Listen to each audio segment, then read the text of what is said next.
especially like through my development stage, and, freshman all the way to senior year. I just wish I would have been on that side of town maybe, and then got to connect with you guys. I definitely felt like it would have helped me a lot. Hello, welcome back, everyone. Another fascinating podcast series, the Watchlist. People have maybe not realized it, but Isiaih, everybody that's been on the podcast is expected to play in college. So, we're at a church, we talk about it. It ain't for everybody, and people really need to understand. I don't know if people realize that last year, everybody that was on the show, on the podcast that we did, everyone played in college or had the opportunity. So we like to think we got a good eye for talent, and so I'm not the one that found you, but I sure am glad that we got a chance to talk over the last year or so. Yeah, but definitely. Here we go, man. Kevin Howell, your host of the Watch List, powered by TAN TV. I'm Kevin Howell. This is Isiaih Ward from Brennan High School, playing with SA Future. And Isiaih played a huge role in Brennan's run to the Final Four this past season, and he's expected to do the same. He's a big name that's buzzing around 6A. I think I talked to 3 different people about you last week. So your name's humming right now. Do you feel it? Nah, not really. I just been in the gym working and stuff like that. I just been trying to stay locked in and stay focused. Yeah. Well, we're gonna jump in real quick, but one thing I've enjoyed about your group, and I'm talking about the 3 seniors. Y'all been together, y'all play together. There doesn't seem to be very many egos in that room and on that team, and that was the way it was last year. So I expect more of the same. But hey, man, let's start with your journey in basketball. At what point did you realize, hey, man, this might be more than just a hobby? I would say going into high school, like freshman year and like summer going into freshman year, I started to definitely like unlock a piece of my game, and like more like the game started to slow down for me 100%. And I think it came from playing. I played up like 17U since 7th or 8th grade. So like I think playing at that level, it was like I'd already been playing at the high school level for 2 years, so it really wasn't anything new. And so once I was like actually playing with my age group, it was the game was pretty slow. So that's kind of when I knew like I can make a living out of this. All right. So talking about playing up all the time, do you remember a moment in a game, or maybe it was after a game, talking with your parents, where you thought, you know what, I do belong here. I do belong at this level. I do belong to be playing up. I don't know if it was a game, but definitely uh so after my freshman year, that summer going into my sophomore year, I definitely think I like showed out, and I could feel myself getting better and like knocking names off the checklist and stuff like that. So it was like, okay, I definitely one of the best players in the state for sure. So, I mean, I'm not gonna ask for your personal list. I just know that list has gotten shorter and shorter as we go Definitely. along. And that comes from, we may touch on this a little bit later, but whenever you're playing on a team and a program with a future, y'all go all over. Y'all play whoever comes up, whoever's available. At least I know in Brennan has had basically a national schedule last year and partially the year before that. Yeah. How do you think that's accelerated you? I mean, it's obvious it's done that, but it's accelerated me a lot. Like even going back to like middle school or elementary school playing in future, that was like my first real experience or real exposure to having like a packed gym. Most people are rooting against playing against Drive Nation, stuff like that. When we were younger, we were playing at Drive Nation, so nobody wanted us to win, and it's packed standing room only around our court. And I was at every tournament since like 5th grade, so it's like when we get to like the Final Four in state and stuff like that, it's like these big games. They're not really big games. We're just locked in and trying to go kill every game. You know, it's not no new. Yeah, man. Give a shout out to the circuit. I really liked going to the tournaments that the circuit puts on Hmm. because you do get those cross circuit matchups. You know, Definitely. just kind of speak to that, man. What did that? I have no buy-in with them at all. Just curious from an elite athlete, elite player. Like, what did that mean for you? Oh, it's great. You know, especially to kind of gauge like the competition and where we're at.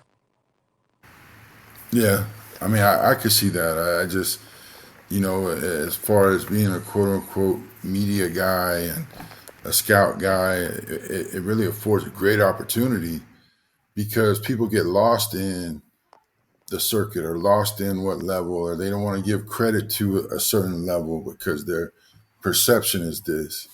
But man, when you start going off and knocking people off, man, that that speaks volumes. But I appreciate everyone. This is the most people that we've had on uh, since we've been doing the podcast. All right, Zeke, let's talk about the Brennan run. Hmm. Y'all went very deep into the final, well, it makes it the final four. Previous years that would have been considered at state, in Alamo Yeah. Dome. But what was that whole adventure like? It was crazy because like this year was the first year we flew for Brennan, right? So we went to Maryland, and that was like a great experience. We played St. John and the Mather there, and they really get to the paint, and they get to the paint onto with 2 feet, and they're looking to score and dish it out, and that was something that we definitely picked up on from there, and how they play basketball. In the DMV is they're really strong, and they play to get 2 feet in the paint, and they're fighting for it. And once we do that, we were collapsing, and it was a really good lesson for us. And like even like to take basketball out, right? Like even like the memories and stuff like that. You know, bonding with like my guys that we've been with, especially like the seniors. We've been with the seniors forever too. Like they're only a year older than us, right? So we've been with them since fourth grade, right? So I think having like that last ride with them was really cool. Yeah, I felt like I went along on that trip because I watched everything on Facebook or Twitter or Yeah. anything like that, man. And that was a well designed trip because Hmm. I will say y'all hit a lot of landmarks, a lot of historical pieces. Uh, I was very happy for y'all, Yeah, and it I was and I super will fun. say I think that Coach Calgill did a great job Hmm. preparing that what's called schedule. Yep. For the depth and the talent of that team. You Hmm. know, now I know that Kingston is just king to y'all and been friends forever, but do you think you'll ever sit back and say, "Damn, I played with probably the best point guard in the country that year"? Well, I mean, sometimes during practice, like it would definitely show itself. Like in the games, like yeah, like y'all see it, like what he does in the games is crazy. But in practice, I would definitely say it, like he does some stuff where it was like, damn, like he's different, you know, Yeah, like and it happened a lot. So it was great, and it definitely made the game super easy. yeah.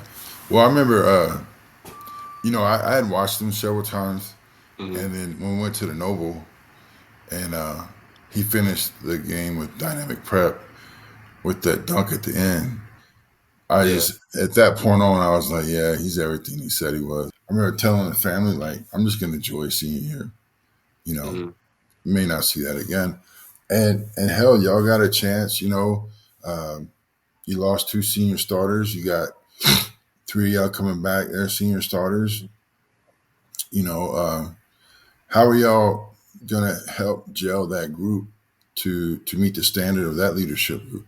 Yeah, I mean, we're already doing like the little off season like workouts and stuff like that, like low camp and stuff like that. But it's we're definitely coming together. Like the guys there, the guys that are coming in, they want to get better and they want to compete and they want to be a part of our family. and we're welcoming them in with open arms, and they've been putting their head down and working just like us. And so I think if we keep doing what we're doing, we're gonna put ourselves in a great place to overachieve. Yeah, and that's still, man. That I'm not going back to the best starting five in San Antonio. I'm not going back to that comment. All right. Hey, that was crazy. We ain't gonna talk about it. We ain't gonna talk about it. But I do want to point out they did make it to the to the regional finals. Like, I mean, maybe And they we're in the wasn't, second group. I mean, it's whatever right. though. I know, but believe me, I heard about it. But anyway, uh, man, that's a hot district. Mhm. Like there's a lot of haves and have-nots, and I'm not going to ask you to talk down on anyone. Yeah. But what is coming out of a district like that? How does that prepare you? Um, I think it definitely like it's harder more like on the mental side, right? It's Mm, playing, going down in the preseason, and having that crazy preseason schedule. It definitely prepares us. But then when we hit district, it's almost like a total shift, right? And just mm. mainly the bodies, I would say. Like the bodies, it's still basketball, right? But the bodies is they're bigger, stronger, faster, all that stuff, jump higher, all that stuff. So, I would say when playing district, trying to stay locked in and trying to beat teams how we should beat them, right? And um, that started with defense. Like we were very locked in this year on defense and trying to make sure that we truly dominated the teams that we were supposed to dominate. Yeah, I would. And I told Coach Calgary once or twice, man. But that was really, really probably the most impressive part about the season this year is that y'all didn't have a letdown game. And that was kind of that part of that comment was they're going to have a letdown game. And you didn't. So great senior leadership, great. You Mm, guys following it, great. Coaching staff. So it's gonna be fun to watch, man. And going back to the games that I've seen you personally, and the team in and of itself, y'all make winning plays. You rebound, you hustle, help side blocks. I like the fact that you always meet people at the rim. Um, where does that mindset, or what's your mindset on defense? just doing whatever I can to not let the other team score. You know, it's it's not like, oh, my man's not going to score. It's all right, they're not going to score. And I think that starts with talking and trying to help people and let everybody know where all five guys are at on the court, because I know I can see them, and if I can let my teammates know where they're at, and what side to help they're out, what side help they have, or who's supposed to help and stuff like that, it just makes everything flow. And I love like orchestrating stuff like that. So I mean, we've already touched on future, and you've been with that program uh, for what I've known of you, Hmm. um, and you're back on the court again. You know, what do you expect more out of that? Like, what do you think you're going to carry from that tremendous experience into your senior year or even into college? I would say just the discipline, I think, and how that team was player led.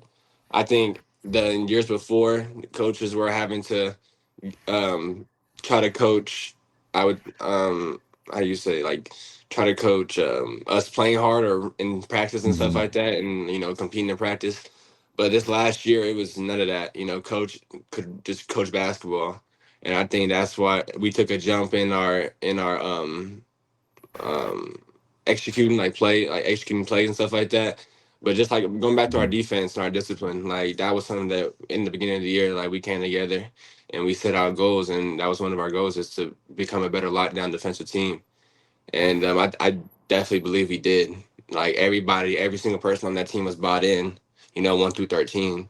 So that just goes to show what the coaches, and how great they were, and they did a really good job of that. All right, so I'm gonna have three quick questions for you. Okay, Mhm.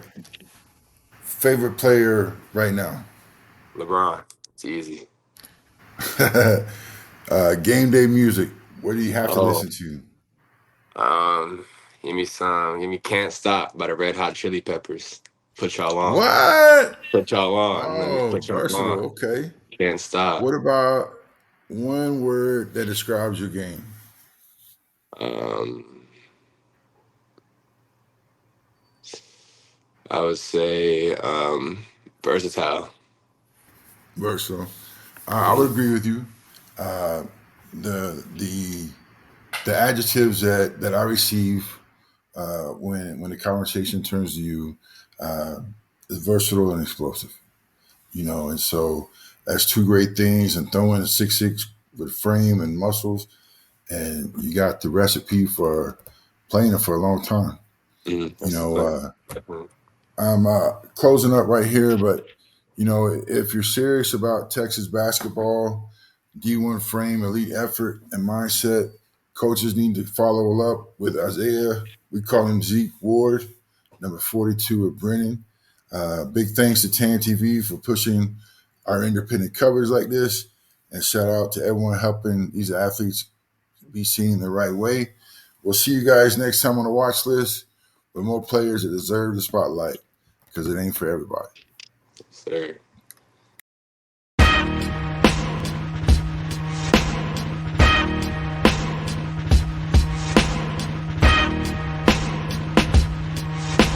Said I was just with like how you guys doing, you know what I mean? Like especially like through my development stage, and, freshman all the way to senior year. I just wish I would have been on that side of town maybe, and then got to connect with you guys. I definitely felt like it would have helped me a lot.